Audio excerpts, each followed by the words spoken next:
Olá, pessoal, tudo bem com vocês? Estamos aqui para mais uma aula hoje de Ciências e Matemática. Estou aqui com a professora Patrícia. Tudo bem, Pati? Ei, Cris, tudo ótimo? Bom dia para todo mundo. A gente vai ter uma aula aí super bacana, mais uma aula interdisciplinar, fazendo a união de duas disciplinas tão interessantes, né? Na minha opinião, são as melhores, na verdade. Com certeza. E a gente vai trabalhar um tema super atual, necessário, e mesmo que tenha se falado muito sobre esse assunto, ainda existem muitas dúvidas. Então, a gente vai trabalhar esse tema aí nessa aula, eu acho que vocês vão gostar. Isso aí, tema da nossa aula de hoje: coronavírus e suas implicações. Como será que esse tema que está aí tão atual, tão presente no nosso dia a dia, tem relação com ciências e com matemática? Então, é isso que nós vamos descobrir na nossa aulinha de hoje. Vamos lá. Então, vamos. Bom, primeira coisa que a gente vai falar aí é sobre o Covid-19. O que significa Covid-19? Covid-19 não é um vírus. Covid-19, na verdade, é o nome da doença. Tudo bem? O vírus ele vai receber um outro nome. Inclusive, Covid-19 é uma palavra formada por 4 siglas, na verdade, 3 siglas e um número. Co, de corona, que representa a família que o vírus faz parte. Vi, de vírus, que é o tipo de parasita responsável por essa doença. E D, de disease, que na verdade é doença em inglês. Então, por isso, COVID, corona, vírus, doença. Ou seja, o vírus que provoca a doença, beleza? E por que 19? Porque os primeiros casos dessa doença foram registrados em dezembro de 2019, mais precisamente em uma cidade chamada Wuhan, que fica na China, certo? Depois a gente volta nisso. Tá, mas se Covid-19 é a doença, como que é o nome do vírus? O nome específico do vírus é SARS-CoV-2. A gente percebe que existe um 2 porque existem outros SARS, certo? Então, na verdade, esse coronavírus, ele é um novo coronavírus. Existem várias espécies dentro do grupo do coronavírus. Aquele coronavírus responsável pela doença COVID-19 se chama SARS-CoV-2, ok? Só para vocês entenderem esse lance de grupo, saindo da ideia de vírus, vamos para os animais. Se eu falo assim, felino, felino é uma família. Dentro do grupo dos felinos, eu tenho gato, eu tenho leão, jaguatirica, onça, é todo mundo felino. Mas na nossa cabeça fica claro que eles são de espécies diferentes. Então, quando eu falo corona ou coronavírus, é um grupo muito amplo. São vários vírus diferentes responsáveis por doenças diferentes. Algumas doenças podem atingir, sim, o ser humano, outras não, outras vão atingir outros animais. O coronavírus responsável pela Covid-19 é só o SARS-CoV-2, beleza? Bom, e como que surgiu, né? Se esse é um novo coronavírus, de onde que ele veio? Será que ele foi feito em laboratório, como algumas pessoas já especularam? Será? Na verdade, pessoal, o que acontece é que o vírus, né, não só o coronavírus, todos os vírus, eles têm uma formação bem parecida um com o outro. Eles têm uma capa de proteína e lá dentro tem o seu material genético. Nessa imagem, o material genético foi representado por essa fita vermelha, está apontado aí pela seta.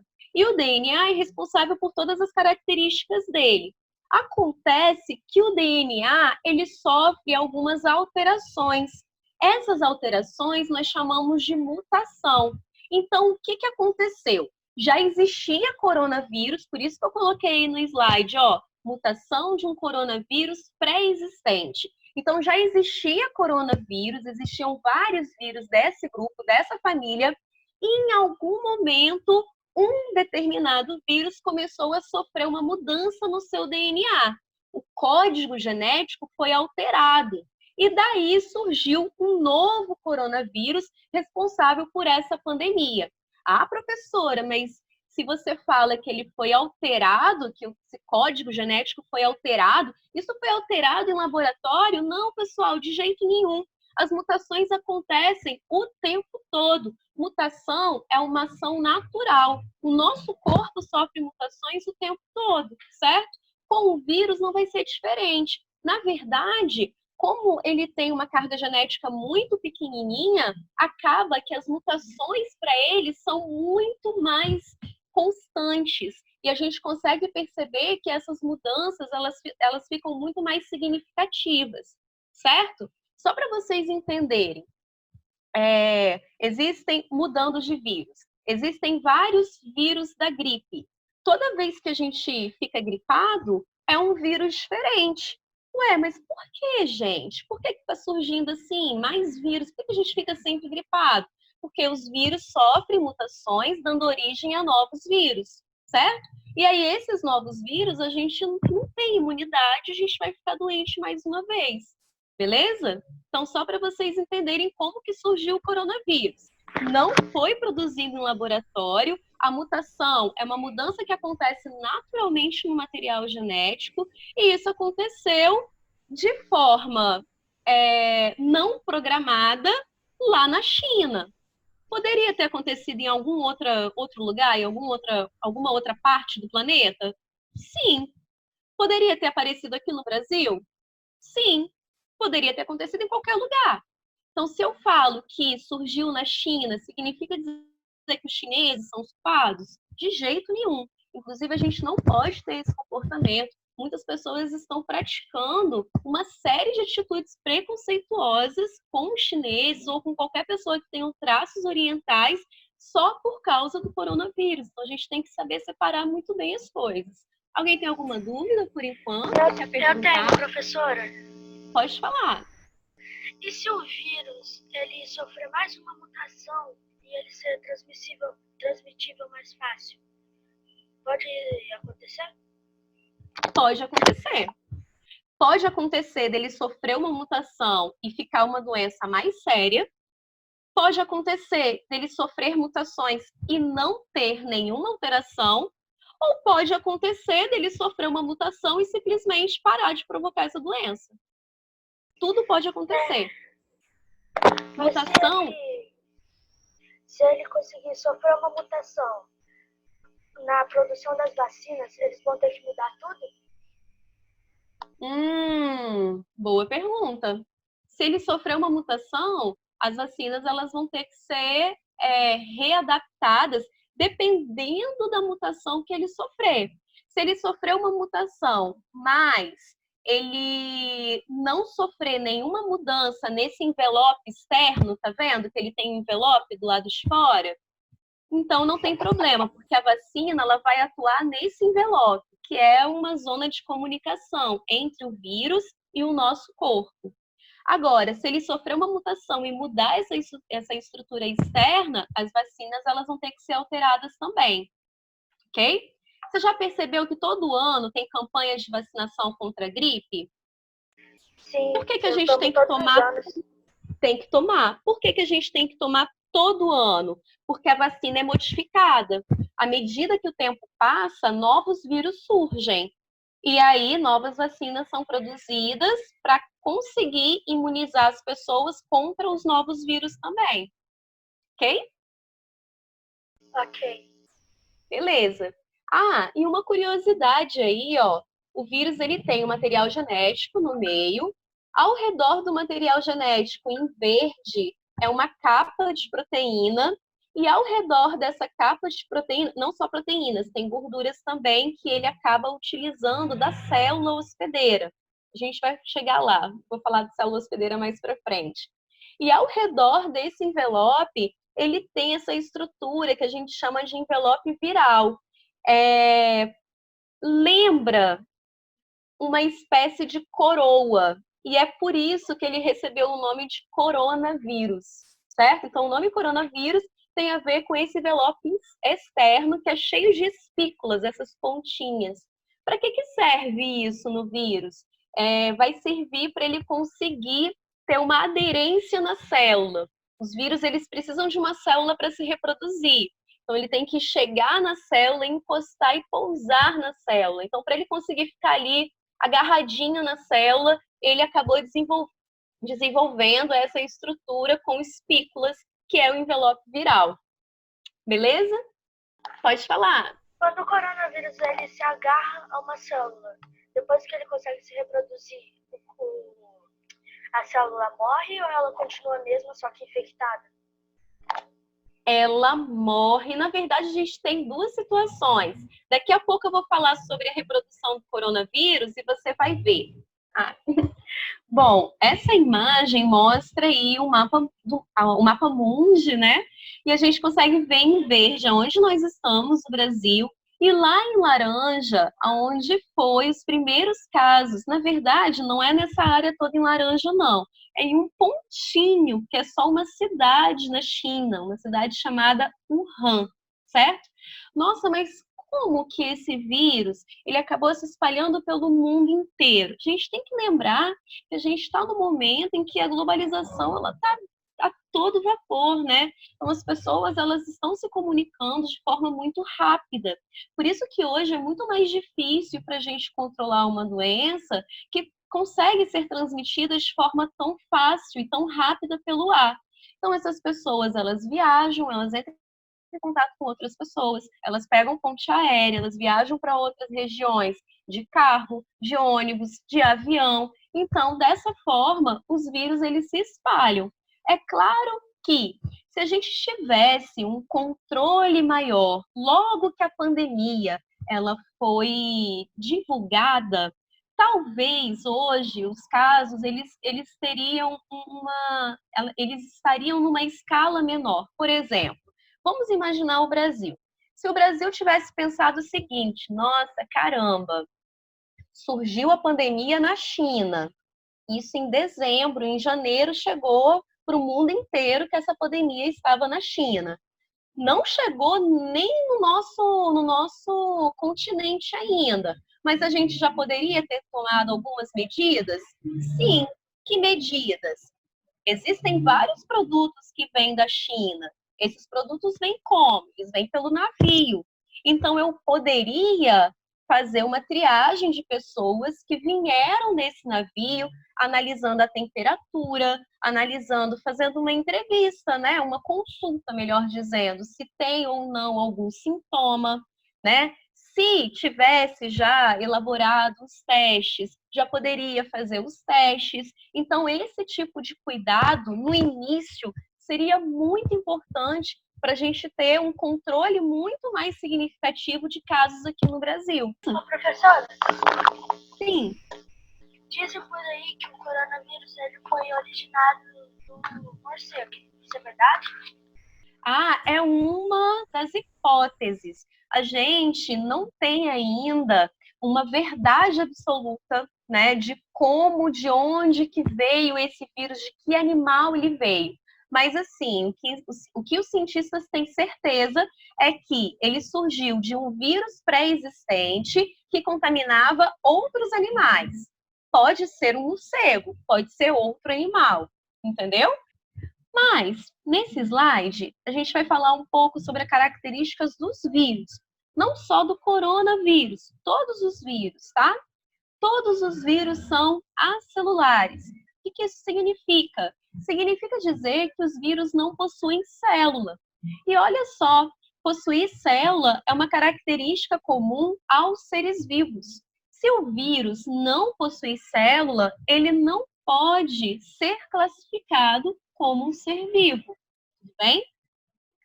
Segunda característica, ele possui material genético. Lembrando que o material genético ele é um código que carrega todas as nossas características. Quem nós vamos ser, a cor do nosso cabelo, a cor dos nossos olhos, a nossa altura, até características ligadas a comportamento psicológico, elas podem estar relacionadas ao material genético, certo? No caso do vírus, quais são as informações genéticas presentes no material genético?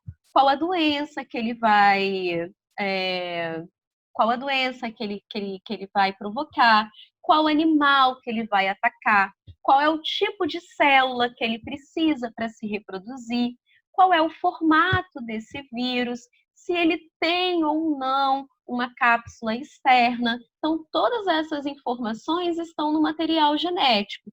Lembrando que existem 2 tipos de material genético, o DNA e o RNA. Nós, animais, nós temos os 2 tipos. O vírus, ele nunca vai ter os 2 juntos. Ele vai ter um ou o outro. Então, é uma característica muito específica dos vírus também. Eles possuem DNA ou RNA. Terceira característica dos vírus, eles são parasitas intracelulares obrigatórios. Significa isso. Intracelular significa dentro da célula. Obrigatório, obrigatório. Ou seja, para ele conseguir sobreviver, para ele conseguir se reproduzir, obrigatoriamente ele precisa entrar em uma célula. É mais ou menos assim. Se ele não tem célula, ele precisa de uma, mas ele não tem, mas ele precisa. Se ele não tem e precisa, ele entra na célula de um outro ser vivo. E ele vai usar todo o equipamento que essa célula vai fornecer para ele. Entendeu? Então, se nenhum ser à volta dele não tiver célula nenhuma, então ele praticamente morre ou ele ainda continua vivo procurando? Massa sua pergunta, adorei. Se não tiver nenhuma célula, ele se desativa. E aí, existem vírus que ficam 2 horas na superfície. Existem vírus que ficam meses na superfície, certo?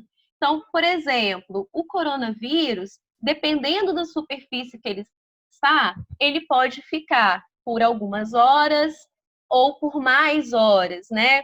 Agora eu não vou lembrar qual tipo de superfície que ele vai, qual é o tempo específico para cada superfície. Mas vamos imaginar que, sei lá, o meu mouse está com coronavírus.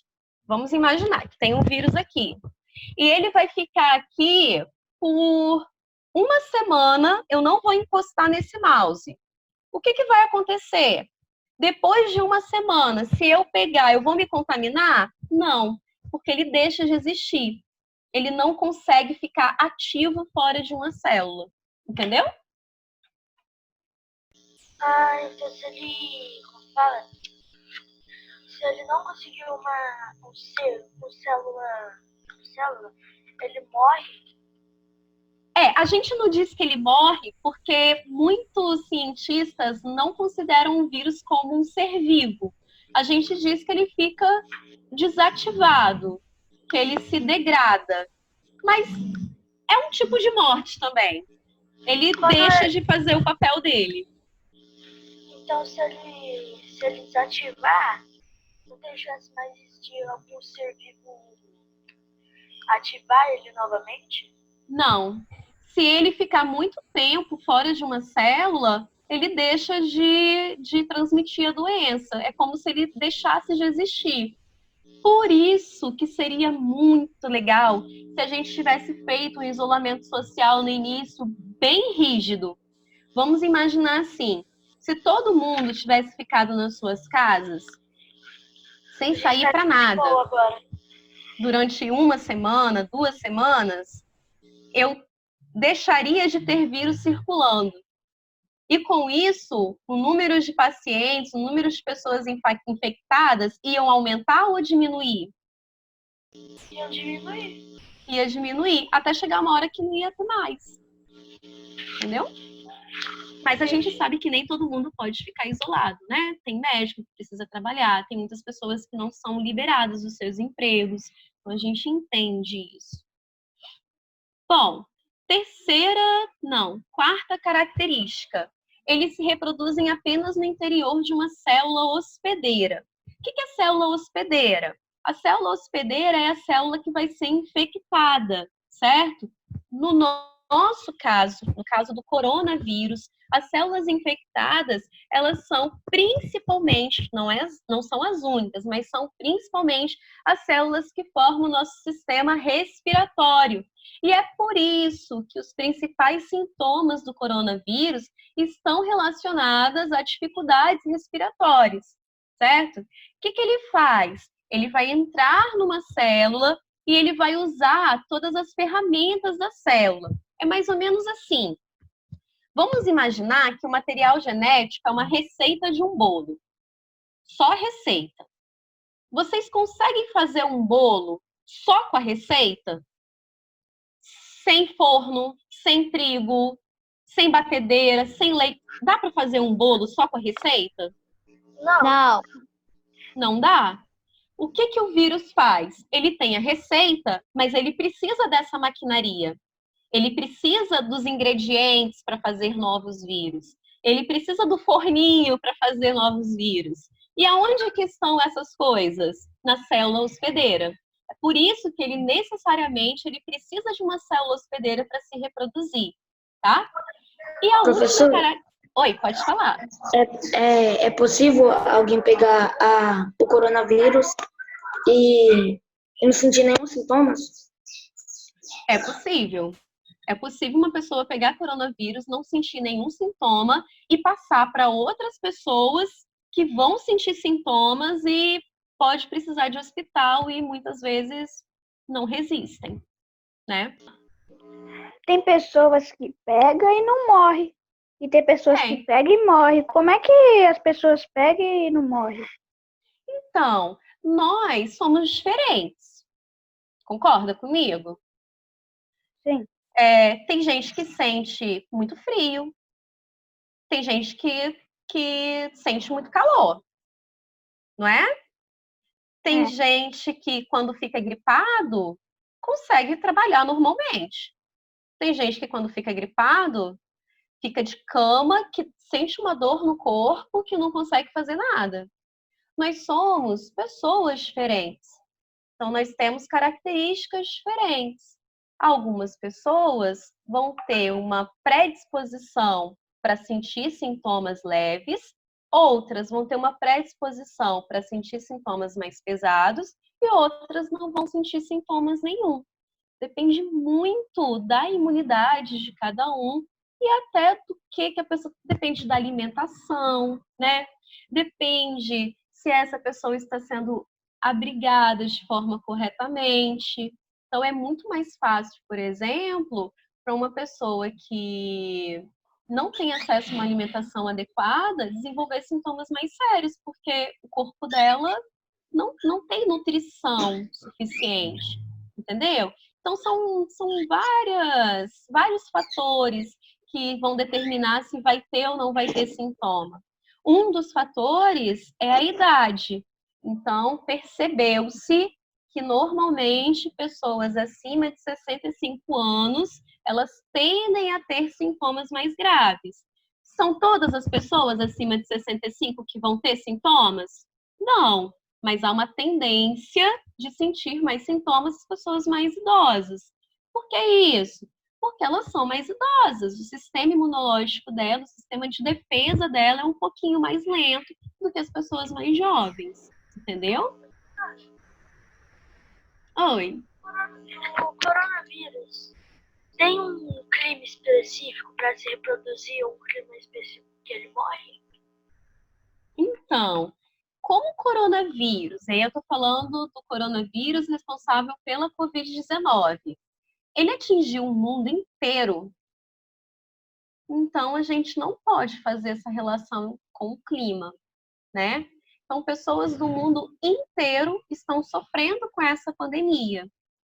Pessoas que moram num clima mais frio, pessoas que moram num clima mais quente. Então, a gente não pode fazer essa relação, ok?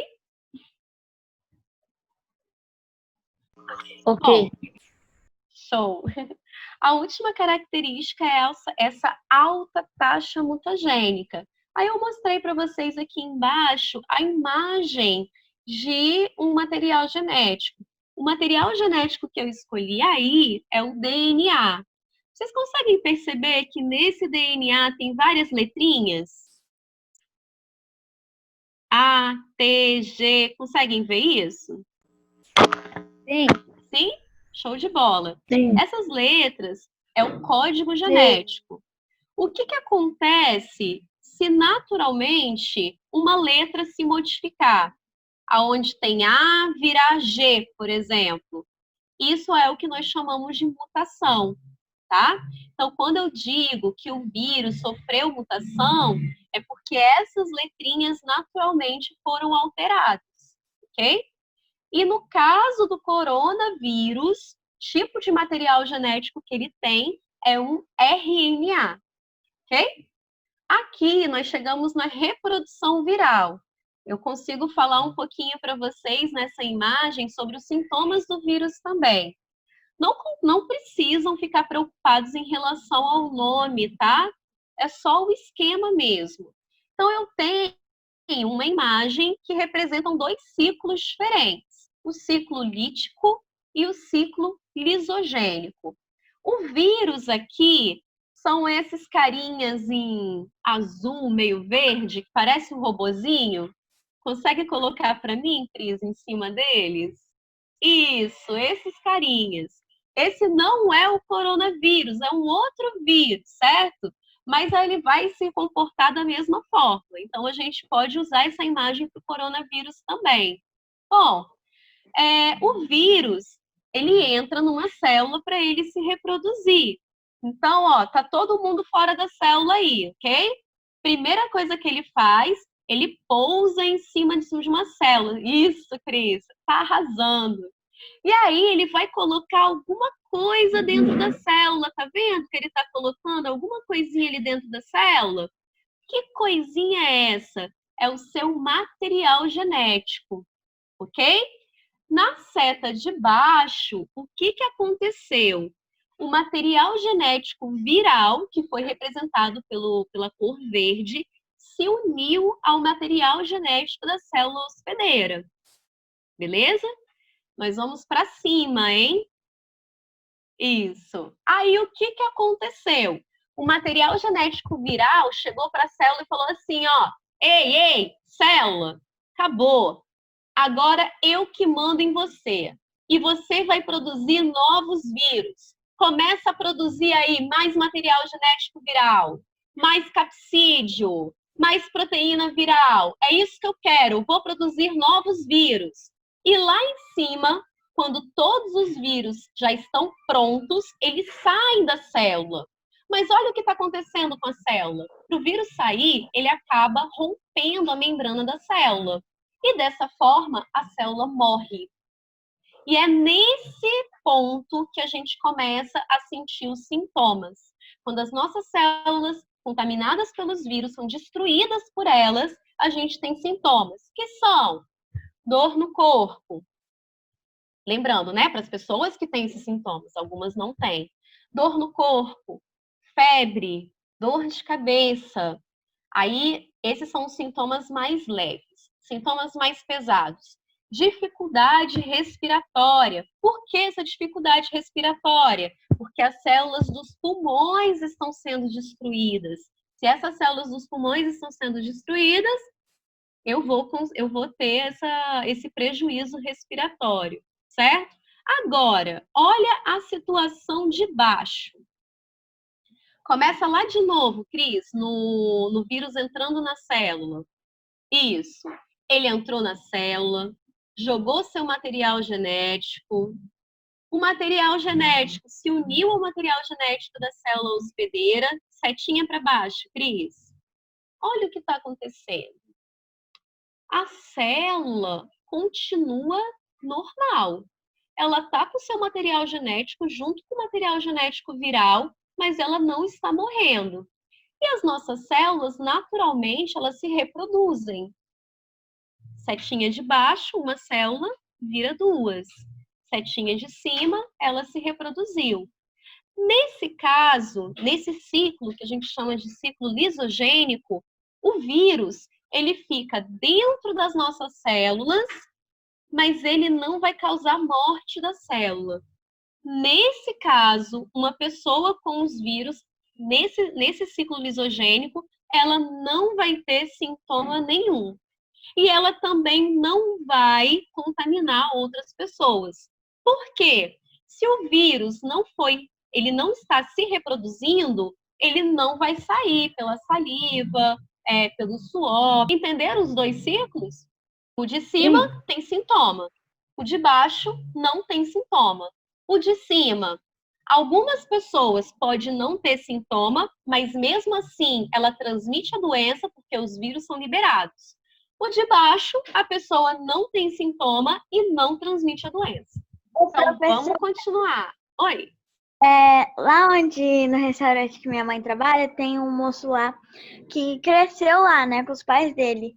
Ele é até médico. Ele pegou o coronavírus, só que ele não sabia que ele estava, porque ele não sentia os sintomas. Só que aí ele foi descobrir, porque ele teve que fazer o teste, porque ele é médico. Sim. Esse é o ponto mais preocupante dessa doença. Aonde eu moro, eu vejo muitas pessoas na rua. Quando eu vou no supermercado, eu passo na orla, na praia. Eu vejo muitas pessoas sem máscara, correndo, de bicicleta, conversando, brincando. Essas pessoas estão ali porque elas se sentem bem, porque elas não têm sintomas nenhum. Mas essas pessoas, se elas tiverem o vírus, elas podem transmitir. O fato de não ter sintoma não significa que não tem o vírus, certo? Então, vamos lá. Se eu entendo que o coronavírus, de fato, é um problema muito sério, eu não quero ser responsável por contaminar outras pessoas e eu também não quero ficar doente. O que a gente tem que fazer? A gente tem que se prevenir. Então, vamos lá aos métodos de prevenção, que a gente também chama de métodos profiláticos, que eu tenho certeza que vocês já sabem. O mais comum de todos, lavar as mãos com água e sabão. Olha que legal. O vírus, ele tem uma capa que é feita de proteína e lipídio. Lipídio, para quem não lembra, é gordura. O que o sabão faz? Ele destrói essa capa de gordura. Quando ele destrói essa capa de gordura, o vírus deixa de existir, certo? O método preventivo lavar as mãos com água e sabão é o melhor, é o mais eficiente. E a gente tem que fazer isso sempre, o tempo todo. Agora, se eu estou em algum lugar que não tem água e sabão, eu posso usar o que para substituir água e sabão? O álcool. O álcool 70% é o ideal. Ah, professora, mas por que não pode ser o álcool 90%? Porque tem álcool maior, né? Essa porcentagem significa dizer o quê? 70%. Significa dizer que eu tenho 7 partes de álcool para 3 partes de água. Se eu tiver mais água, o percentual de concentração de álcool vai diminuir. E ele não vai ser o suficiente para matar ou para desativar o vírus. Se eu tiver muito álcool, ele evapora muito rápido, porque o álcool ele é volátil. Se ele evapora muito rápido, não dá tempo para ele ficar tempo suficiente nos vírus para tentar destruí-los. Entenderam? No início, para vocês verem como que as pessoas são egoístas, olha só. Logo que a pandemia chegou no Brasil, o que aconteceu com a quantidade de álcool no supermercado? Porque todo mundo estava comprando em quantidade. Vocês lembram que a gente não achava álcool? E papel higiênico também. Álcool e papel higiênico, perfeito. Por que as pessoas sumiram, acabaram com álcool e com papel higiênico? Elas entenderam assim: ah, se o álcool destrói o vírus, então eu vou comprar um monte de álcool e vou estocar na minha casa para eu me proteger. Vou usar papel higiênico para quê? Porque papel higiênico é descartável. Então eu posso usar o álcool na mesa, em todo canto, e uso papel higiênico e jogo fora. Só que a pessoa que teve esse pensamento, ele não pensou nos outros. Ele acabou pegando um monte de álcool só para ele. E é exatamente por isso que acabou o álcool. Não dava tempo do supermercado repor esse material. Então, a gente tem sempre que ficar avaliando as nossas ações. Falando, oi.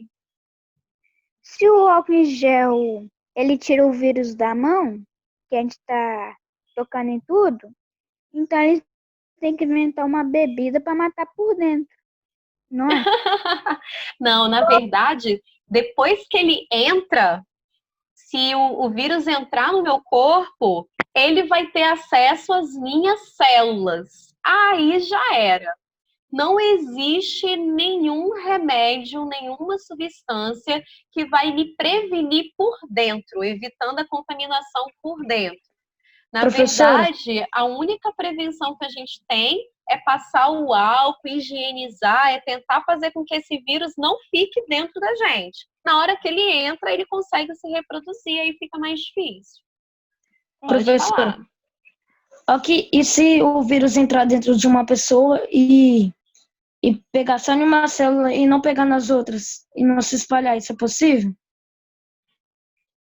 Olha, eu não vou dizer que não seja possível. Se isso acontecer, ela não vai transmitir o vírus para outras pessoas. Uma célula só é muito pouco, é algo muito pequenininho para causar algum sintoma. Bom, a terceira ação preventiva é, se possível, fazer o isolamento social. Em que situação eu vou fazer o isolamento social? Aqui na minha casa, eu moro com meu marido. Nenhum dos dois está sentindo nenhum sintoma. Tem por que a gente dormir em quarto separado? Não. Então, nessa situação, eu não preciso fazer isolamento social. Se por acaso eu começar a sentir sintomas, seria interessante fazer o isolamento social, eu num quarto e ele no outro? Sim, para a gente tentar se proteger. Na rua, como que é feito esse isolamento social? Eu tenho uma cachorra e eu tenho que levar ela para fazer xixi e cocô na rua. Aí eu tô passeando com ela na rua e eu encontro a professora Cris. Eu tô morrendo de saudade da Cris. Eu quero abraçar a Cris, eu quero, né, é coisa de amigo, a gente quer se tocar, eu quero chegar perto, mas eu vou fazer isso? Não. Por mais que eu goste da professora Cris, eu não posso me aproximar dela. Eu tenho que manter uma distância segura, que é o que a gente chama de isolamento. Tudo bem? Certo? Só que a gente tem umas situações que são complicadas. Exemplo, tem um monte de gente que continua trabalhando. Existem pessoas que precisam trabalhar e outras que o patrão simplesmente não liberou. Essas pessoas pegam um ônibus. Tem como fazer isolamento social no ônibus? Não. Não tem. Outra situação. Eu moro só com meu marido. Tem gente que mora num cômodo só, com tio, tia, avô, bebê, cachorro, periquito, um monte de gente num cubículo só, um negócio apertadinho. Tem como fazer isolamento social? Não. Não. Professor, Percebam o seguinte, o isolamento social, ele é muito mais fácil de ser feito por quem tem condições financeiras um pouquinho melhor. Quem é pobre, pobre, pobre, que mora numa casa apertadinha, com um monte de gente, que tem que pegar ônibus lotado todo dia, não tem como fazer. E quem é que a gente vê na praia tomando sol? É a pessoa pobre, pobre, que tem que trabalhar, ou é aquela pessoa que poderia estar fazendo isolamento social? A pessoa que poderia estar fazendo isolamento social. Bom, eu saio de casa quando é necessário. O tempo todo, eu, Patrícia, eu estou na minha casa. Quais são as situações que eu saio de casa? Para levar a minha cachorrinha para fazer xixi e cocô na rua, que são voltas de no máximo 15 minutos, que eu reduzi muito, e situações de ir no supermercado, pagar uma conta que tem que ir para a rua, coisas assim, Simplesmente para bater perna, eu não vou. Mas quando eu preciso sair de casa, o que eu tenho que fazer? Eu tenho que fazer o uso da máscara, certo? Como que essa máscara ela vai funcionar? Essa máscara ela funciona como um tipo de isolamento mecânico. Quando eu coloco a máscara, eu não vou eliminar o vírus pela minha respiração, porque a máscara ela está tampando nariz e boca, certo? Quando a gente fala, mesmo sem querer, sai gotícula de saliva. Se eu falar usando uma máscara, essa gotícula de saliva vai ficar na máscara. Então, eu vou me proteger dessa forma. Eu, com a máscara, eu estou me protegendo, porque outras pessoas podem eliminar gotículas no ar e eu estou protegida. E, ao mesmo tempo, eu estou protegendo outras pessoas porque eu não estou eliminando essas gotículas no ar. Só que tem uma coisa. Depois que a máscara está úmida, eu não sei vocês, mas a máscara que eu uso é de tecido. Depois que ela está úmida, ela perde o efeito. Então, a gente tem que trocar a máscara sempre que perceber que ela está úmida. Professora, Pode falar. o que acontece no hospital, nos hospitais, quando fica em superlotação, caso de coronavírus? Tipo o que aconteceu no Por que acontece, né? A gente tem que pensar o seguinte: os hospitais, eles têm uma limitação de vaga, né? E o hospital ele tem vários setores, e tem um setor específico chamado UTI, que é a Unidade de Tratamento Intensivo. As pessoas só vão para a unidade de tratamento intensivo quando elas estão com sintomas mais severos. Só que a gente tem que lembrar que não tem só pandemia. Tem gente que sofre acidente de carro, tem gente que sofre um infarte. Existem outras coisas acontecendo que faz parte da rotina de um hospital. Então, quando a gente tem uma situação em que a população não se previne, ela não está nem ligando para o coronavírus, o número de casos é muito grande. O número de pessoas que precisam da UTI é muito grande. Então, eu tenho pessoas que precisam da UTI por conta do coronavírus, mais as outras pessoas que não era por conta do coronavírus. Isso acaba, a gente chama de saturando o sistema de saúde. É muita gente para pouca vaga. Então, o ideal é quem pode fazer o isolamento social, tomar todas as medidas preventivas para tentar controlar a doença, para o hospital receber menos casos de coronavírus e conseguir dar conta de atender todo mundo com qualidade. Continuando em métodos preventivos, já falei para vocês, tentar manter uma distância segura. Essa distância segura é de em torno de 1,5 metro, certo? Por quê? Porque é a distância em que as gotículas de saliva, elas não conseguem se propagar, né? Elas não chegam de uma pessoa para outra. Outra coisa, cheguei em casa, o meu calçado, ele tá ali todo sujo, e no meu calçado pode ter vírus também. O que eu tenho que fazer? Eu chego em casa, tiro o calçado do lado de fora, higienizo ele com álcool 70, jogo o álcool 70 no meu pezinho também, e eu deixo o calçado separado, numa área segura, uma área em que a gente não tem muito contato. Lembrando que, se for possível fazer isso, né? Porque tem gente que não tem uma área assim na sua casa, no seu lar. E aí, eu vou falar com meu marido? Cheguei da rua agora, eu vou direto abraçar meu marido? Não. Eu vou e tomo um banho para eu tirar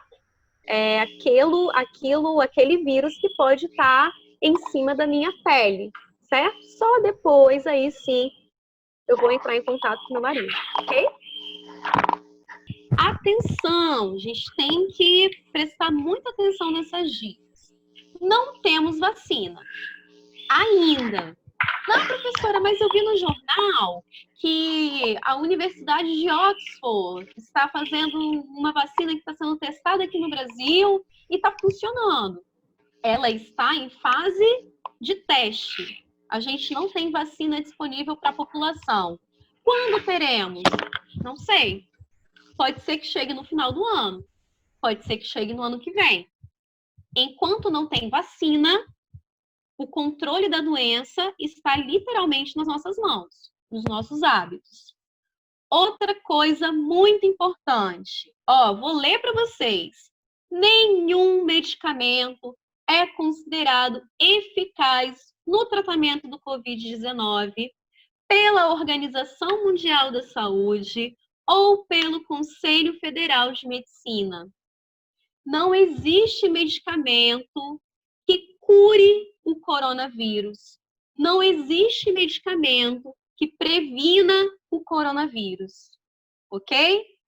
Professora, mas na TV eu ouvi falar, eu recebi no grupo no WhatsApp que a cloroquina é eficiente. Quem está dizendo isso? Quem está dizendo que é eficiente? É uma pessoa que tem opinião ou é a comunidade científica? A gente tem que dar ouvidos à comunidade científica. E hoje, a comunidade científica diz que não existe nenhum medicamento eficaz. Então, a gente não pode fazer uso de nenhum medicamento sem se consultar com um médico, certo? A gente não pode fazer uso de nenhum medicamento porque alguém está fazendo propaganda na TV. Não, a gente não pode fazer isso. A gente pode sofrer de outras doenças em consequência dos efeitos colaterais desse medicamento. E para fechar a parte de ciências, essas medidas é uma responsabilidade coletiva. O que significa isso? Não basta eu, na minha casa, fazer tudo certinho. A gente precisa que vocês, na casa de vocês, também façam as coisas tudo certinho. Quando voltar às aulas, se a gente não tiver essa responsabilidade coletiva, vai ficar muito complicado. Imagina a gente na sala de aula. Imagina os alunos na sala de aula. O professor vai conseguir, ele vai poder chegar pertinho no aluno para tirar dúvida? Não. Os alunos vão poder brincar um com o outro, encostando um no outro? Não. Isso é responsabilidade coletiva, ok? A gente tem que entender que esse momento é um momento de cuidado. Mas vai passar. Vai chegar uma hora em que a nossa vida vai voltar ao normal. Só que, por enquanto, a gente tem que tomar cuidado. Ok? Alguma dúvida? Ok. Agora vamos para a parte de matemática, que eu tô doida para ver o que a Cris tem para falar para gente.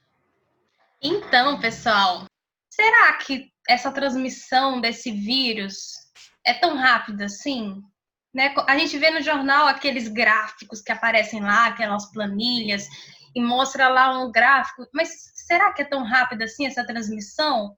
Como é que ocorre isso, né? A gente vê números e números e números, e a gente sabe que, na verdade, esses números, eles são pessoas, né? Não é só um número, não são só tantas mil pessoas, que é apenas um número lá. Aquilo são pessoas. Mas a gente precisa de entender como é que essa transmissão acontece, por que ela é tão rápida assim. E aí, para isso, a matemática ela também serve como instrumento. Tem vários matemáticos que estão trabalhando aí em projeções para saber a curva, quando que ela vai achatar, quando que ela vai decair. Tudo isso está relacionado aqui com a matemática. E para a gente entender um pouquinho disso, eu trouxe aqui um estudo de caso, vamos colocar assim, uma situação hipotética, para a gente poder imaginar como que um vírus ele se espalha, ele se dispersa numa determinado local. Aqui a gente está considerando uma vila remota. Vamos usar um pouquinho aqui a imaginação da gente. É claro, pessoal, antes de eu começar, que isso daqui é uma situação assim, bem mais simplesinha, estou simplificando. Na verdade, envolve muitos outros fatores, muitas outras coisas que não cabe aqui no ensino fundamental. Mas, para a gente conseguir entender pelo menos um pouquinho, dá para a gente entender com essa situação aqui. Então, vamos supor uma vila remota, ou seja, um lugarzinho lá onde tem uma vila e que ela não tem contato com o resto do mundo, uma vila remota. E aí chegou uma pessoa infectada com o novo coronavírus, no que a gente vai considerar como sendo o dia 0. Então, no primeiro dia, no dia 0, chegou a primeira pessoa infectada naquele local. Vamos supor que ela chegou de 3, chegou lá, só ela estava infectada com aquele vírus. E aí, como que esse vírus ele é transmitido, né? A gente já viu, ele é transmitido pelas secreções. E aí ela foi e transmitiu esse vírus para 2 pessoas. A gente vai supor, nesse exercício, que cada pessoa transmite o vírus para novas 2 pessoas. E que apenas no primeiro dia. Então, veja que a gente está simplificando bem o que realmente acontece. Então, essa primeira pessoa chegou na cidade, ela não sabia que ela estava com o vírus, e ela transmitiu ele para mais 2 pessoas. Ela transmitiu ele para 2 pessoas. No segundo dia, no dia seguinte, ela descobriu que ela estava com o vírus e ela passou a fazer o isolamento social. Então, ela passou a ficar dentro de casa e para não levar o vírus para outras pessoas. Só que agora, essas 2 pessoas que estavam com o vírus, que pegaram o vírus dessa primeira pessoa, elas também vão transmitir o vírus para mais 2 pessoas cada uma. Então, aqui que começa essa dispersão do vírus. Então, a gente está considerando neste estudo de caso, que, de novo, não é o que realmente acontece, aqui é uma forma muito mais simplificada, só para a gente ter uma noção de como que isso se espalha. Então, tinha uma pessoa, essa pessoa passa o vírus para mais 2 pessoas, essas 2 pessoas vão passar o vírus para mais 2 pessoas cada uma, e aí como que isso se dá? Como é que eu consigo calcular, então, o número de pessoas que vão ser infectadas com esse vírus em um determinado dia? Para isso, pessoal, vamos olhar aqui esse esquema. Eu tenho aqui o dia 0. Primeiro dia em que chegou a primeira pessoa infectada naquela vila. Essa pessoa infectada, então, ela foi e transmitiu o vírus para novas 2 pessoas. No dia 1. Então, no dia 1, tenho 2 pessoas infectadas. Aqui, a gente está considerando o número de pessoas infectadas dia a dia, e não o número de pessoas infectadas acumulado. Isso também é importante a gente entender. No total aqui, então, no dia 1, eu tenho 3 pessoas. Eu tenho a do dia 0 e mais essas 2. Mas eu estou olhando aqui só para o número de pessoas infectadas naquele dia. Então, aqui no dia 1, eu tenho 2 pessoas. No dia 2, cada uma dessas 2 pessoas passou o vírus para mais 2. Então, agora eu tenho quantas pessoas infectadas aqui nesse dia 2? 4. 4, isso aí. Eu tenho 4 pessoas infectadas aqui no dia 2, olha.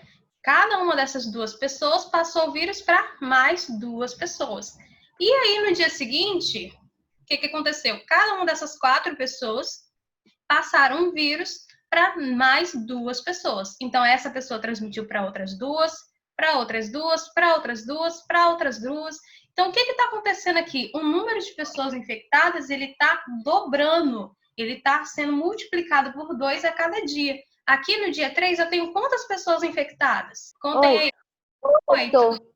Então, aqui, olha, eu tenho 1 mais 2 aqui. 2 casos que essa primeira pessoa passou. Mais 2 casos, mais 2 casos, mais 2 casos. É como se eu tivesse o quê? 4 vezes 2. Então, o número de pessoas infectadas, ele está dobrando. Se eu quisesse saber para o dia seguinte, que não está aqui nesse esquema, o que aconteceria? Cada uma dessas pessoas vai transmitir para novas 2. Então, teria mais 2 aqui, mais 2, mais 2, mais 2, mais 2, mais 2. 16. Isso aí. É isso que eu queria que vocês pensassem. O número está dobrando. Então, em vez de 8 aqui, eu teria no próximo dia 16. E assim, sucessivamente. Sempre dobrando esse número. E aí, mas para calcular, então, para qualquer dia, eu vou ter que ficar multiplicando por 2 sempre? Como que eu faço isso? Resumindo isso que a gente falou. Então, no dia 0, uma pessoa. No dia 1, 2 pessoas. No dia 2, eu tinha 4, que é o quê? 2 vezes 2. No dia 3, eu tinha o quê? 8 pessoas, que era 2 vezes 2 vezes 2. No dia 4, como o Santiago falou ali, eu tenho o quê? O dobro de 8, ou seja, 8 vezes 2. Ou 2 vezes 2 vezes 2 vezes 2. Então, eu estou sempre multiplicando por 2 o número anterior. Eu pego o número anterior, multiplico por 2. Isso daqui, quando a gente multiplica o mesmo número várias vezes, é o que a gente chama de potência, potenciação. Então, em vez de eu ficar escrevendo 2 vezes 2 vezes 2 vezes 2 vezes 2 vezes 2, foi um monte de vezes, eu vou resumir isso na forma de potenciação, que é a matéria que vai estar aqui relacionada com essa transmissão do vírus. Então, vamos supor aqui que eu tenho essa multiplicação. 2 vezes 2 vezes 2 vezes 2, que era o número de pessoas infectadas no quarto dia lá atrás. Eu posso escrever com essa multiplicação, ou eu posso resumir isso na forma de potência. Como que eu escrevo na forma de potência? Esse número que está se repetindo, ele fica aqui, olha, na base, que é o número que vem embaixo.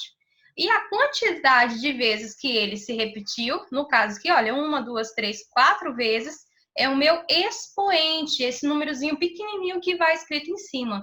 E aí, como que eu leio isso daqui? Isso daqui é 2 elevado a 4, ou 2 elevado à quarta potência. Então, como é que eu calculo? Olhando de trás para frente. Como é que eu sei quanto que é 2 elevado a 4? É o quê? É 2 vezes 2 vezes 2 vezes 2. Então, potência nada mais é do que uma multiplicação de fatores repetidos que eu peguei, em vez de escrever várias vezes aqueles números, eu resumi e escrevi de uma vez só. Tranquilo isso daqui, pessoal? Estão entendendo que é a mesma coisa que a multiplicação? Eu entendi mais ou menos. Sim. Vou mostrar mais exemplos para a gente entender melhor. Então, aqui, se eu quisesse saber quanto que é 2 elevado a 4, eu iria abrir a multiplicação e resolver. 2 vezes 2, 4. 4 vezes 2, 8. 8 vezes 2, 16. Esse é o meu resultado, que eu chamo de potência. Então, vamos ver aqui mais alguns exemplos para a gente entender melhor. Se eu tenho aqui, olha, 5 elevado a 4, ou 5 elevado à quarta potência, isso é o quê? É a mesma coisa que escrever 5 vezes 5 vezes 5 vezes 5. Esse númerozinho pequeno em cima, o meu expoente, é a quantidade de vezes que eu vou repetir o número 5 aqui. Cuidado, pessoal, isso daqui não é a mesma coisa que 5 vezes 4. Qual que é a diferença? Quando eu falo 5 vezes 4, eu tenho 5 mais 5 mais 5 mais 5. Isso é 5 vezes 4. Quando eu digo 5 elevado a 4, eu tenho que multiplicar. Então, aqui vejam que é um pouco diferente. 5 elevado a 4 é 5 vezes 5 vezes 5 vezes 5. E aí eu vou multiplicando aos poucos, não vou fazer tudo de uma vez. 5 vezes 5, 25. 25 vezes 5, faço o resultado lá e encontro no meu caderno. O resultado vezes 5 de novo. Aí esse sim é o resultado de 5 elevado a 4, 625. Percebam que é bem diferente de 5 vezes 4, que seria 20. Quando eu estou falando de potência, o resultado é muito maior do que uma multiplicação. Então, eu tenho que tomar muito cuidado com isso, para não confundir potência com multiplicação. Se fosse para escrever 5 vezes 4, eu tinha escrito 5 vezes 4, já é resumido ali. Quando eu coloco 5 elevado a 4, na verdade eu tenho 5 vezes 5 vezes 5 vezes 5. Tranquilo? Sim. Vamos ver esse outro caso aqui, então. 4 elevado a 3. Ou, no caso aqui, olha, quando eu tenho 3 em cima, 4 elevado à terceira potência, tem um nome especial. A gente fala que ele está elevado ao cubo. É um nome específico para quando está elevado a 3. Então, aqui eu tenho 4 elevado ao cubo, ou 4 elevado a 3. Eu tenho o quê? 4 vezes 4 vezes 4. Não é, cuidado, que é o erro mais comum, não é 4 vezes 3. 4 vezes 3 é 12. Isso é outra coisa. 4 elevado a 3 é 4 vezes 4 vezes 4. E aí eu resolvo devagar. 4 vezes 4, 16. 16 vezes 4, 64. Então, 4 elevado a 3 é 64. Ok? Ok. Ok? 7 elevado a 2. Ou seja, 7 elevado à segunda potência. Ou também, um caso específico, quando tem elevado a 2, eu digo que é elevado ao quadrado. 7 elevado ao quadrado. O que é? É 7 vezes 7. 7 vezes 7, eu sei que é 49. Então, potência nada mais é do que uma multiplicação. Só que em vez de eu escrever essa multiplicação várias vezes, eu resumi e escrevi ela resumida. Mas é uma multiplicação. Só que não é 7 vezes 2. 7 vezes 2 é 14. 7 elevado a 2 é 7 vezes 7. Ok? O número embaixo é o que vai ser repetido. E o número de cima é quantas vezes eu vou repetir ele. Se eu tenho 6 elevado a 1, nesse caso, o resultado vai ser o mesmo que 6 vezes 1. 6 elevado a 1 é o 6 uma vez só, 6. Então, qualquer número elevado a 1 é ele mesmo. É uma regra, sempre vai acontecer. 55 elevado a 1, 55. 10.020 elevado a 1, 10.020. Todo número elevado a 1 é igual a ele mesmo. E todo número elevado a zero, quando está elevado a zero, se convencionou, e aqui é algo que a gente tem que, por enquanto, aceitar, mais para frente a gente consegue entender melhor por quê. Todo número elevado a zero, o resultado vai ser 1, não 0, 1. Então, se eu tenho 9 elevado a zero, 1. 10 elevado a zero, 1. 5 elevado a zero, 1. Qualquer número elevado a zero, o resultado sempre vai ser 1. Tá, mas e por que isso tem a ver com o Covid? Vamos voltar lá para aquele exercício. Eu queria saber quantas pessoas estariam infectadas no 6º dia. E a gente viu que o número de pessoas infectadas por dia, no dia 1 era 2. No dia 2, se eu fosse escrever isso aqui na forma de potência, era o quê? 2 vezes 2 é 2 elevado a 2. Quantas vezes o número 2 se repetiu aqui? 2 vezes. E aqui, o número 2 está se repetindo quantas vezes? No dia 3? 3 vezes. Então, isso aqui é o quê? 2 elevado a 3. E no dia 4, quantas vezes eu estou multiplicando 2? 4. 4 vezes. Então, percebam que aqui a gente tem um padrão. O dia indica o índice do meu expoente. No dia 5, eu tenho 2 quantas vezes nessa multiplicação? 5. 5. Então, eu tenho 2 elevado a 5. Então, se eu quisesse saber o número de pessoas infectadas, nesse caso, nessa situação aqui, em qualquer dia, é só eu fazer 2 elevado a esse dia. Então, no caso aqui do exercício, ele perguntou do 6º dia. Então, seria o quê? 2 elevado a 6. Eu vou multiplicar o 2 por ele mesmo 6 vezes. E aí, então, eu tenho 2 vezes 2 vezes 2 vezes 2 vezes 2 vezes 2. Não é 12. Não é 2 vezes 6. Cuidado. Vamos fazer juntos? Quanto que é 2 vezes 2? 4. 4 vezes 2? 8. 8 vezes 2? 16. 16. 16 vezes 2? 32. 32. 32 vezes 2? 64. 64. Então, no 6º dia, teriam 64 pessoas infectadas. Naquele dia. Não estou contando as pessoas que estavam infectadas nos dias anteriores, que ainda estão infectadas, tá? Aqui eu estou considerando só o daquele dia. Então, se eu quisesse saber quantas pessoas estão infectadas no 10º dia, por exemplo, eu teria o quê? 2 elevado a 10. E aí, eu iria multiplicar 2 vezes 2 vezes 2, 10 vezes. Vamos fazer aqui esse exemplo? Não é 2 vezes 10. É 2 vezes 2 vezes 2 vezes 2 vezes 2. E aí, vamos calcular aqui para a gente poder descobrir quanto que dá esse resultado. Acho que o Murilo falou, vai dar trabalho essa conta, mas vamos lá que a gente consegue. Juntos comigo, meninos. 2 vezes 2, quanto que é? 4. 4 vezes 2. 8. 8 vezes 2. 16. Já sei o 16 resultado. vezes 2. 30. Já sei o resultado. Já sabe? Vamos ver se vai dar certo então, hein? 16 vezes 2? 32. 32. 32 vezes 2? 64. 64. 64. Isso aí. 64 vezes 2? 128.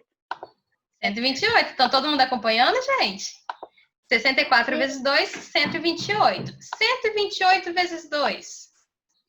356. Isso, 256. Eu estou sempre dobrando o número. Ah, professora, eu não consigo fazer isso de cabeça. Não tem problema nenhum. Você pode pegar o seu papel e fazer lá devagar. Estamos fazendo aqui mais rápido que os meninos que já estão crânio. Então, vamos lá. 256 vezes 2? 512. Isso, e 512 vezes 2? E tinha errado o número aqui, agora embolou tudo. Ixi, aqui não pode errar um número, senão já era. O último aqui foi 512 vezes 2? 1024. Isso, 1024. Então, no 10º dia, vão ter já 1024 novas pessoas infectadas. Seguindo essa tendência, no caso de uma pessoa transmitir o vírus só para 2 pessoas. só para 2 pessoas, ela não vai transmitir para mais. E só um dia, depois ela começa a manter o isolamento social e não transmite para mais ninguém. Seguindo essa tendência, no 10º dia, só depois de 10 dias ali, em tempo pequeno, já teriam 1.024 novas pessoas infectadas naquela vila. E isso tende a seguir assim, ó, exponencialmente. No outro dia já vai dobrar esse valor. E aí, por isso que a gente diz que a curva ela é uma curva bem acentuada de número de casos. Se não tiver o isolamento social, se não tiver todas as práticas de prevenção que a Paty falou agora há pouco, essa curva ela cresce muito rápido, porque cada pessoa ela vai infectando novas pessoas e aí essa taxa de contágio ela se aumenta muito rápido. E qual que é o grande problema disso? São 2.048 casos. E isso, mais o próximo dia que seria mais esse valor aí. E qual que é o grande problema da curva ser tão acentuada? Que o sistema de saúde não dá conta de atender toda essa quantidade de pessoas, que foi o que vocês perguntaram, né? E se o hospital não tiver lugar para todo mundo, o que que acontece? Se o hospital não tiver leitos, não tiver respirador pulmonar, não tiver os equipamentos, não tiver médicos, e aí o que que acontece, né? Então, esse que é o grande problema. Essa curva de contágio, ela pode ser muito acentuada. O que vai diminuir isso é a taxa de isolamento social, a taxa de higiene, de prevenção que as pessoas estão tendo. Então, percebam aqui que uma coisa que começou bem pequenininha, 2, 4, 8, pouquinhas pessoas, em 10 dias já se tornou 1.024 novas pessoas, sem contar com as pessoas dos dias anteriores. Então, aqui, esse cálculo da potência é um cálculo que é utilizado para prever, mais ou menos, qual que vai ser o andamento da curva do contágio. Eles usam isso, claro, como outras coisas, são também levadas em consideração, mas que calcula mais ou menos para onde essa curva está indo. E aí, vamos supor agora que ao invés de transmitir só para 2 pessoas no primeiro dia, vamos supor que a pessoa andou a cidade inteira. Em vez de ela transmitir o vírus só para 2 pessoas, ela andou no ônibus lotado, esse vírus fosse transmitido por uma quantidade maior. Não sei ainda para quantas pessoas transmitiu, mas se fosse transmitido por uma quantidade maior de pessoas. E que já no segundo dia, o número de pessoas infectadas fosse 49. Eu quero saber, então, quantas pessoas estavam infectadas no dia anterior, no dia 1. Ou seja, qual é o número que, ao elevarmos ao quadrado, resulta em 49? Eu ainda estou considerando aquela situação da vila, só que agora, em vez de cada pessoa transmitir o vírus para mais 2 pessoas, ele vai poder transmitir para um outro número, que eu quero descobrir qual que é esse número de contágio aí que ela consegue transmitir. É um número maior.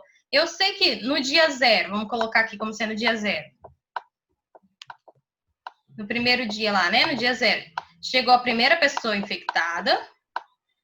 No dia 1, eu não sei ainda quantas pessoas que foram infectadas, mas eu sei que no dia 2 já tinha 49 pessoas. E eu quero saber quantas pessoas que tinham, então, nesse dia anterior aqui. Ou seja, qual foi o número que na hora que eu multipliquei ele por ele mesmo, deu 49? Ou qual é o número aqui que eu não conheço, que na hora que eu fiz ele elevado a 2, já que é o dia 2, eu encontrei 49. Como que eu descubro isso? Agora eu vejo que eu estou olhando para o caminho contrário. Eu quero descobrir qual que é o número que elevado a 2, que elevado ao quadrado, deu 49. Para resolver isso, eu vou usar, que vocês tanto gostam, sempre colocam lá que querem aprender, raiz quadrada. A raiz quadrada vai me dar, já sabe, né? Vai me dar o valor que, ao eu elevar ao quadrado, eu encontro aquele número. Então, radiciação é o quê? É a operação inversa da potenciação. É inverso do que a gente fez agora. Quando eu quero descobrir qual que é o número que, ao elevado a 2, deu aquele resultado. Ou seja, qual é o número que, quando eu multiplico por ele mesmo, deu aquele resultado. Então, vamos supor, e eu represento com esse símbolo aqui, olha, esse símbolozinho, como se fosse aqui uma raiz mesmo, uma raiz quadrada. Então, se eu quiser calcular, por exemplo, a raiz quadrada de 25, eu quero saber qual é o número que, ao elevar ao quadrado, deu 25. Ou seja, qual é o número que, quando eu multiplico ele por ele mesmo, dá 25. E aí eu tenho que saber da borrada. Que número que, na hora que eu multiplico por ele mesmo, dá 25? 5. Por quê? 5 vezes 5 é 25. E aí eu descubro qual é a raiz quadrada de um número.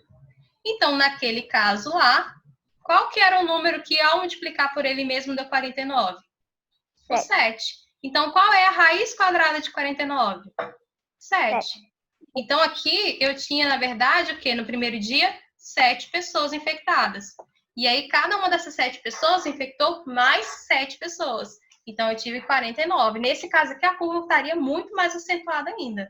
A taxa de contágio estaria muito mais alta. Entenderam, meninos, a ideia de raiz quadrada? É bem simples. Tem que saber a tabuada, não tem jeito. Eu tenho que saber quanto que é 2 vezes 2, 3 vezes 3, 4 vezes 4, 5 vezes 5, para poder calcular a raiz quadrada de um número. Então, se eu quisesse, por exemplo, a raiz quadrada de 81. Que número... Isso. Qual que seria a raiz quadrada de 81? Ou seja, que número por ele mesmo dá 81? 9. 9. Então, a raiz quadrada de 81 é 9. Por quê? 9 vezes 9 é 81. Cuidado, pessoal, que raiz quadrada não tem um número natural, número real, raiz quadrada de qualquer número. Se eu coloco aqui raiz quadrada professora, Fala. a raiz quadrada só pode ser feita pro mesmo número? Tipo, o exemplo do 7 vezes 7 deu 49. Só pode fazer de números iguais? Quando eu falo raiz quadrada, eu tô querendo dizer de um número que eu multipliquei por ele mesmo.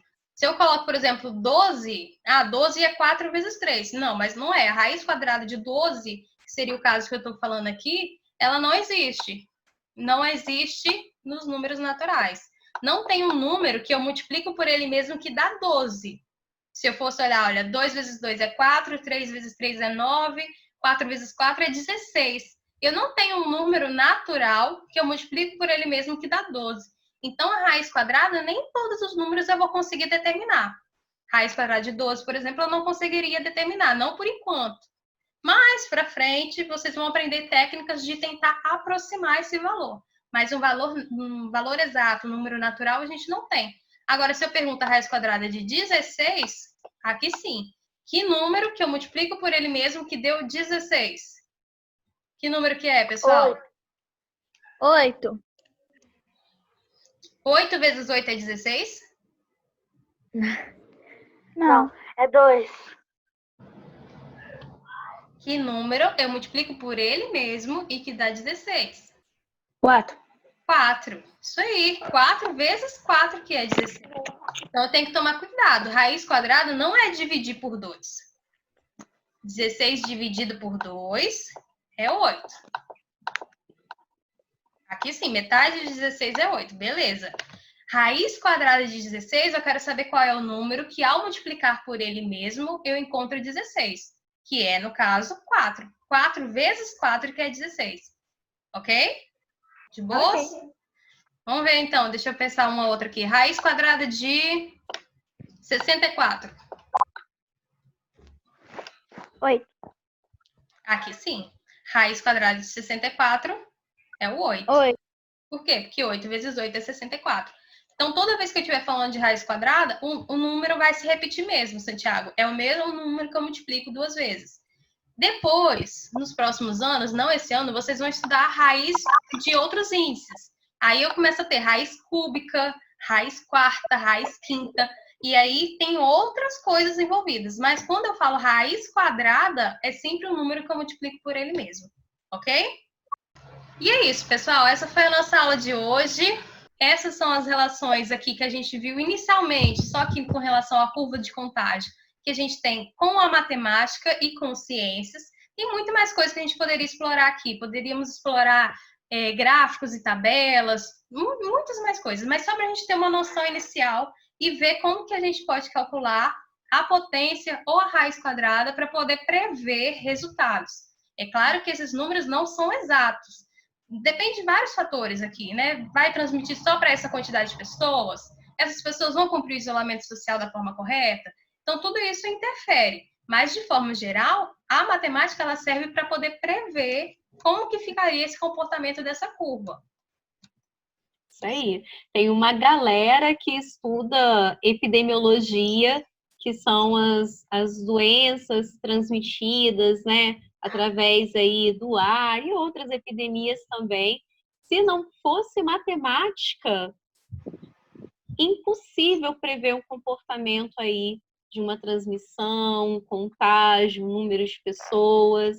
Inclusive, esses cálculos, eles são considerados até para construir quantos hospitais uma cidade precisa, né? Sim. Existem... Gente, a matemática está em todo lugar. E isso é fantástico. Essa coisa de eu odeio matemática, não funciona, não. A gente tem que gostar, porque ela ajuda a gente pra caramba. Mesmo sem a gente saber, ela tá ali. A minha irmã, ela fala que a gente não gosta das matérias que a gente não sabe. Isso mesmo. Às vezes a pessoa não sabe, né? E é isso que a Paty falou, né? Eu posso até talvez não gostar tanto, mas eu preciso pelo menos entender um pouquinho, porque isso interfere diretamente na minha vida, diretamente no meu dia a dia. Isso que vai nortear as decisões que o governo toma, por exemplo, de se pode voltar, se não pode voltar. Tudo isso tem uma relação com a matemática, eu preciso de entender. Da mesma forma com ciências e com todas as outras matérias, eu preciso de compreender, nem que seja um pouquinho, para que eu possa tomar decisões mais sabiamente, baseada naquilo que a ciência está me dizendo. Show. Todas as matérias estão bem amarradinhas, né, Cris? Isso. A gente separa nas salas de aula, a gente separa na escola, mas no fundo tá todo mundo abraçadinho. As matérias, elas se comunicam o tempo todo, as disciplinas o tempo todo elas estão dialogando. E isso é muito bom. Gostaram, pessoal? Sim. Cadê o joinha? Cadê o joinha? Eu vou dar meu joinha aqui, hein? Então, pessoal, essa foi a nossa aula de hoje. Muito obrigada a você por ter assistido, espero que tenha gostado. Qualquer dúvida pode nos procurar. Deixe o seu like, se inscreve no canal. E até semana que vem. Isso, estamos preparando mais coisas para vocês. Beijo. Beijo.